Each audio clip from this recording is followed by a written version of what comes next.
Why are you out here rallying today? So I'm out here just to make sure we get an answer for fall sports, and not also that to inform teachers and all schools around about how hard virtual learning is. Because so fall sports is important, especially for Springfield. Football is a big thing for Springfield. It's mainly what we're known for. And then virtual learning for me, when we went on that isolation and we had to do quarantine and we couldn't go to school no more, I felt myself fall so far behind because I wasn't able to talk to a teacher after class or before school or after school. So that was really hard for me. And then I just had to catch myself up, and I don't feel like I learned much. I feel like I had to teach myself a lot, and I didn't do much, learning or teaching because, that's what I have a teacher for, to help me. And I feel like I didn't have that one-on-one time.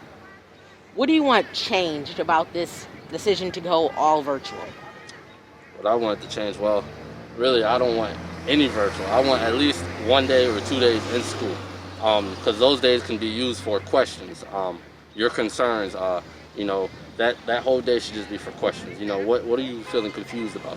Because I can tell you what, a lot of kids, especially a lot of seniors in my class, if we do virtual learning, it's going to be a lot of questions, and teachers aren't going to be able to answer them because they can't bring a group of people together and be like, okay, what's your question? What's your question?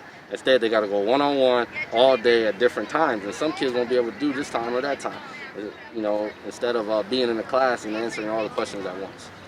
What do you think would happen if the school were to go all virtual for a long period of time? How do you think the students would react to this, and how do you think their education would be affected by this? Well, I think there'd be a lot of frustration. Not only that, I feel like a lot of grades would drop because it's just a difference between some kids are meant for homeschool, some kids are not. You can't put some kids homeschool, and not be able to be in front of a teacher, not be able to ask questions. That's how we fall behind because now we're just guessing if we can't get an answer question, a question answered, I'm sorry. So it's hard. It'd be a lot of frustration. What else would you like to be made known about the reason for you being out here today?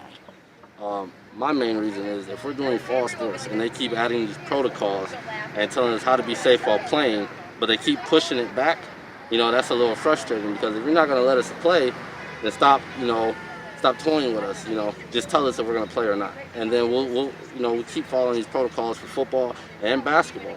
We're wearing masks, we're staying social distance, we're not breaking any rules, we're following them all. So it just doesn't make sense if they're going to keep pushing it back, but keep adding different protocols.